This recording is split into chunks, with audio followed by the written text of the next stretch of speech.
Good morning, Mr. Miller. I was wondering if I could have a sick leave today. I apologize for the short notice, but I'm currently experiencing a high fever of 103 degrees Fahrenheit. I have tried to get out of bed, but I am too weak and dizzy. I seriously don't want to come to work and risk spreading my illness to others. I've already contacted my doctor and they've advised me to stay at home and rest. Hazel, I'm concerned that you're not taking the upcoming meeting with our key business partners seriously. This is a critical meeting, and your absence would be a major setback. Yes, I'm very well aware of that, Mr. Miller, but my body just simply refuses to do as I want. No, but you and Mr. Jones from our parent company, Evergreen Corp, will be discussing a new project that involves building $1 million hospital for the elderly. This project will be a significant contribution to our company's reputation on the market, and I believe your presence is essential to its success. Therefore, I will not allow you to be absent from your work today. Mr. Miller, I understand that you are concerned about my upcoming meeting with Mr. Jones, but I am afraid that I'm not physically able to attend. I am completely exhausted, and I cannot even lift my fingers. I'm worried that if I force myself to go to work, I will only make myself worse and I will not be able to contribute to the meeting effectively. On that account, I truly need a sick leave for today so I can rest and recover. Look, I don't care what your excuses are. You know very well that you're having an important meeting today, aren't you? I informed you about it 2 weeks in advance. So why don't you be a little less selfish and show up at work today for the sake of our company? If you want to ask for a day off, at least tell me 1 week earlier. You've been working for this company for at least 5 years, yet you still haven't got a good grasp of the company's rules and regulations? Mr. Miller, I know the company's rules like the back of my hand, but how can I predict when I'm about to be sick? That's impossible. So can you please somehow find another person to replace me for the meeting today? Caleb, maybe? Caleb? What are you talking about? He's enjoying a 1-week vacation with his family. Why would I want to disturb him? He has worked tirelessly and has made significant contributions to our company's success. He deserves to have some days off as a reward for his hard work. What? You agree to let him have 1 week off, but you don't even allow me to be absent for work for just 1 day? What kind of treatment is that? Is this the kind of attitude that you should adopt when talking to your boss? I apologize for my earlier outburst, Mr. Miller. I didn't mean it. I just feel like I'm being treated a little unfairly compared to Caleb as we both work as project coordinators, that's all. Honestly, I've been devoting my time and effort to the company just as much as Caleb has. I think it's not too much to ask for a day off from work once in a while. I know it's on short notice, but being sick is something that's difficult to control. Oh, you think that's unfair? Well, welcome to the real world where nothing is fair. You have a responsibility to your job, and you can't just simply shirk that responsibility by suddenly saying that you're sick. You know, if you feel like you're not up for the task, you could always just quit. No one is forcing you to stay. It's funny how you didn't complain about your salary when you were coasting along, but now that you're actually expected to do some work, you're suddenly complaining? Mr. Miller, you're misunderstanding my point. I love this job and it also provides me with good wages. I'm not trying to complain or say that I'm not up to the job's expectations. I'm just simply asking for a day off because I'm literally not good enough to work today. Fine, you want a sick leave for today? You can have it. But remember to submit your request for sick leave tomorrow when you come to the office along with your resignation letter. If you don't, I'll compose a termination letter and send it to you personally. Mr. Miller, are you threatening to give me the sack just because I'm requesting a day off? I'm curious as to why you're treating me in this manner. I'm certain you're aware that your actions are in violation of employment law. Well, I'm not threatening anyone. As your employer, I can say that you don't have any respect for your superior and you don't fulfill the requirements of this job. If we fail to enter into a contract with Evergreen Corp today because of your recklessness, it would make more than enough reason for you to be dismissed. The choice is all yours. I'm not forcing you to do anything. Please, Mr. Miller, there must be another way to carry out the meeting without me having to show up. Can you please take the call, Mr. Miller?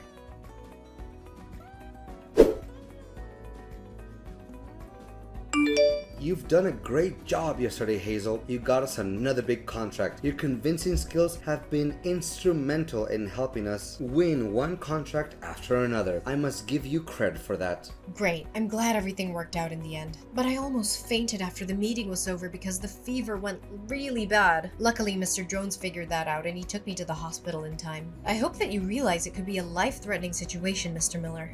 Oh, come on. Don't be such a drama queen. The fact is, you're still well and alive, aren't you? If not, you wouldn't be able to stand up, let alone sulk at me like this. Consider it a valuable lesson for your amateurism at work. You're all grown up. Stop being childish and unreasonable and then expect someone to clean after your mess. Please, Mr. Miller, don't get me wrong. I was just defending the legal rights that an employee deserves to have, and I still think that I did deserve to have a day off yesterday due to my high fever. I'm not trying to flatter myself, but I'm even worthy of receiving a bonus for having managed to go to work yesterday despite my sickness. So now you're demanding extra money for fulfilling the job duty that you already get paid for? How entitled of you. You should consider yourself lucky that I didn't dock your pay for today's penalty time. It took you nearly 4 hours to complete a task that should have been done in 2 hours. If I were feeling less merciful, I would have deducted 2 hours worth from your salary. But Mr. Miller, please be mindful of the fact that I ran a fever of almost 103 degrees Fahrenheit yesterday. Nevertheless, you still insisted on me showing up at the workplace today. I mean, I didn't even have time to fully recover from my illness.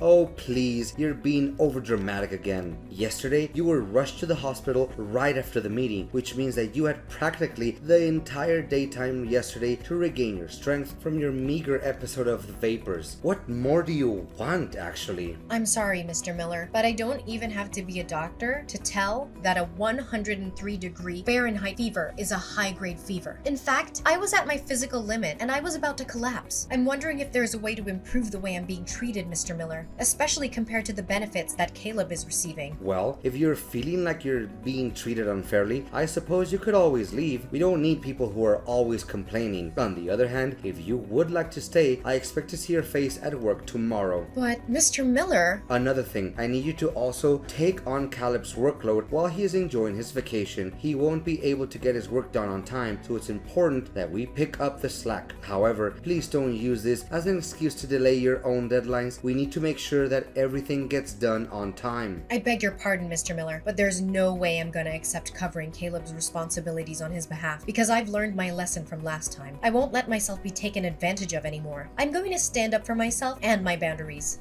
Hazel, what are you even talking about? Are you implying that I'm taking advantage of you? Me? You were fully cognizant, T, that your previous statement was a deliberate assault against my person, yet you persisted in making it. Is that the way an employee should be talking with their boss? I don't think so. I think an employee should be respectful and professional even when they disagree with their boss. I'm not saying that I'm not willing to help Caleb again, but I'm not sure if it's worth my time. The last time I helped him, I didn't gain anything from it. In fact, I think it actually hurt my own productivity. And to make matters worse, Caleb even got recognition, praise, and a bonus for what was supposed to be my effort and contribution. Oh, Hazel, I've always seen you as a lazy, complaining employee, but now I'm finding out that you're also incredibly selfish. Well, that's just great. Honestly, why don't you just set aside your selfishness for once and do what I say for the good of the company, huh? Mr. Miller, it's simply not true what you just said. It's not like you're doing anything productive anyway. You're just sitting around complaining about how hard you have it. Well, guess what? Life is hard, and if you want to get ahead, you need to be willing to put in the work. So stop being so selfish and start thinking about the company. If you don't, you're going to find yourself out on your ear. Mr. Miller, I seriously don't have any clue what you're talking about. I don't claim myself the most hardworking employee in the company, but I'm proud of my achievements and the contributions I've made to the company's growth. That's why I think it's totally not true when you say that I'm just sitting around and not doing anything productive. Look, I'm not gonna waste my time arguing back and forth with you. If you're feeling dissatisfied, please pack your things and leave the office by tomorrow. I'd be more than glad not to see you around anymore. To be honest, you're just a blip on the radar and your contributions are negligible. Do you really think that the company will be unable to function without you? But Mr. Miller, please have sympathy for my family's circumstances. I'm a single mother of 2 children. I truly need this job to support my family. I have been with the company for half a decade, and I have worked hard to build my career here. If I quit this job, I'll have to start my career over from scratch, take a low-paying job, and I won't be able to provide for my family anymore. Does any of what you just said have anything to do with me? Don't delude yourself that you're the only person in the world who has a family to support and needs money to get by. Wake up and face reality. Everyone else is dealing with the same issues as you're having right now, so your excuses mean nothing to me. Mr. Miller, I am simply asking for fairness. I'm not asking for special treatment, but I am asking for the same treatment that everyone else receives. I believe that this is a fair request, and I hope that you'll consider it. Fine, fine, whatever you say. I sometimes find myself wondering who is the superior here, you or me?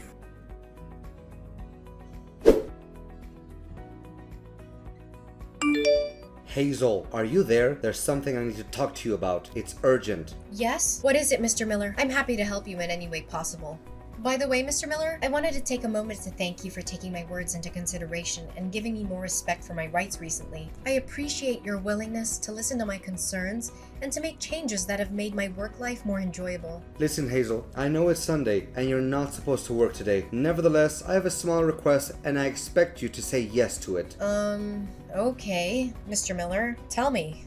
My mom is not feeling well and I need your help. I'm going on a relaxing trip to Switzerland with my family today, but I can't leave my mom alone at the hospital. Could you please rush to the hospital and help me watch over her? We've planned and paid everything for this trip, so we can't just cancel it. Well, I suppose, but why don't you just hire a caretaker? Come on, it's not like my mom is gonna stay at the hospital forever. She'll be staying there only for 1 month, so I don't think it's necessary to hire a caretaker for that. Besides, it also costs a lot of money, and I'm not gonna pay that amount. I know that hiring a private caretaker can be expensive, but I think it would be the best way to ensure your mom gets the care she needs. Besides, I'd appreciate it if you inform me a few days earlier so I have more time to prepare myself. No, I've already made up my mind. In fact, why should I waste my hard-earned money for some stupid caretakers when I already have you, my excellent employee? So, what do you say? If you agree, please go to Golden Years Hospital, room 305. Just provide the hospital staff with my mom's name and date of birth and they'll show you how to get to my mom's room. But Mr. Miller, I also need to make time for my personal life. I've been working hard all week, and I even have to work on a side job on Saturdays. Sunday is the only day that I have to relax and spend time with my friends and family. Tell me, what is more important than taking care of a vulnerable elderly woman like my mom? I presume that you also have a mother, correct? You should be able to understand this better than anyone else. Anyways, I'm not asking you to do it. I'm telling you to. Consider it a way to repay me for the kindness I've shown you at work lately. Wait, you said that your mom's gonna be at the hospital for a whole month? But I also have to work and take care of my family, you know? So how will I find time to handle all of my responsibilities, given that I have to work and take care of my family? And now your mom needs care as well? Can you please find someone else to attend to your mom? I don't care how you do it, just get it done. Keep in mind that taking care of my mom and accomplishing your work are now your top priorities. I may not be at the office, but Caleb is keeping an eye on you. So don't even think that you can slack off by doing me a little favor. Mr. Miller, I think what you're asking of me is a little unreasonable. I've told you this a million times, but you still force me to repeat myself for you. Don't interrupt me when I'm not finished talking. Anyways, I also expect you to clean my house once in a while. Caleb is having my house key, so you can come to him and ask for it. Another thing, if you have the slightest intention of stealing anything from me, forget about it. I have 24/7 surveillance cameras installed in every corner of my house, so you're not going to get away with anything.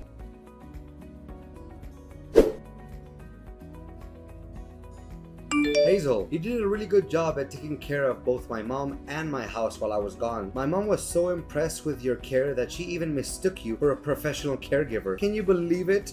Happy to hear you're pleased with what I did. It's the result of me running back and forth between the hospital and your house every day after work to take care of both your mom and your household chores. Honestly, I didn't have enough time to sleep. I can see that my house has been carefully swept and cleaned as well. The floors and countertops are spotless and the furniture looks polished. Well done.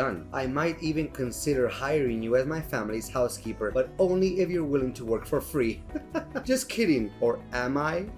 Nice joke. Oh, I forgot to ask, how's work? Is everything good? Did you fulfill all of the tasks that I assigned you before I went on my vacation? I figured you did because I didn't receive any text from Caleb. You bet I did. To think about it, it feels kind of strange because not once during my entire trip did anyone from the company text or call me about work. Well, I must have been lucky. You know what, Hazel? That was the most satisfying and relaxing vacation I've ever had for a very long time. I'm feeling so refreshed and I can't wait to get back to work tomorrow morning. Well, about that, Mr. Miller, I have something I want to tell you. What is it that's so difficult to tell? Wait, you and other people at the company are gonna throw me a surprise party tomorrow like you did last time? Well, I really appreciate you guys' thoughts, but you don't have to do it for me. Seriously, I'm just happy to be back at work and I'd rather just keep things low-key. It's not about that, Mr. Miller. Honestly, I don't know how to put it, but your employment with the company is being terminated, Mr. Miller. What are you saying? You mean that I'm being fired? That's not even possible. I haven't done anything out of line to get myself in trouble. Wait, did you badmouth me to Mr. Jones? That's the only thing I can think of. You're the only one petty enough to do something like that. I knew I couldn't trust people like you. You're all just a bunch of backstabbers. Well, you're half right. I did talk to Mr. Jones about you, but I didn't mean to get you fired. I just told him the truth and nothing but the truth. What truth? You're getting on my nerves. Tell me now. Firstly, don't get me wrong, but I didn't intentionally meet Mr. Jones in person. We accidentally bumped into each other when I was taking care of your mom in the hospital. It turns out that Mr. Jones's mother had fallen ill, so he was spending all his time taking care of her. I must admit, the way he took care of her was truly heartwarming. He was so attentive and loving, and it was clear that he cared deeply for her. I'm sure any mother would be lucky to have a son like him. Hey, can you please cut to the chase? I don't have the time or patience for this nonsense. What did you say about me to Mr. Jones behind my back? Well, as I said, nothing but the truth. I told him that you forced me to go to work when I had a high fever, assigned me all of the work that was meant for your favorite employee, Caleb, and even made me take care of your mother in the hospital. You don't know how shocked Mr. Jones was when he learned that the person I was caring for wasn't my own mother, but it was your mother. How dare you badmouth me like that, you witch? You're gonna pay for what you did to me. To be honest, I didn't want to rat you out, but Mr. Jones insisted on knowing what was going on, and what other things you had done to me. I had no choice but to tell him everything. Mr. Jones was so angry at the way you treated me that he decided you were no longer fit to be the director of our company. So that's basically the whole story. No, this can't be happening. You do realize that you just ruined my career and my life, Hazel? You have to take responsibility for what you did. Come and talk to Mr. Jones again. Say that it was just a little misunderstanding between the two of us, that you made up all those lies just to take me down. You know what, Mr. Miller? Or should I call you by your first name? Ryan, right? I did feel sorry for you, and I also thought of helping you clear my name. But alternatively, why should I ever do that? I was simply stating the facts, so I have no reason to feel guilty. You, on the other hand, took advantage of my kindness and made me do all kinds of irrelevant tasks for you without even so much as a thank you. You little... Hazel, my beloved employee, can you please take a moment to calm down and then ask Mr. Jones to reconsider his decision? You already know that my job means everything to me and my family. I told you the same thing last time, Ryan. And what did I get for it from you? A dressing down. Well, this time, you're on your own. I'm not going to keep bailing you out of your messes.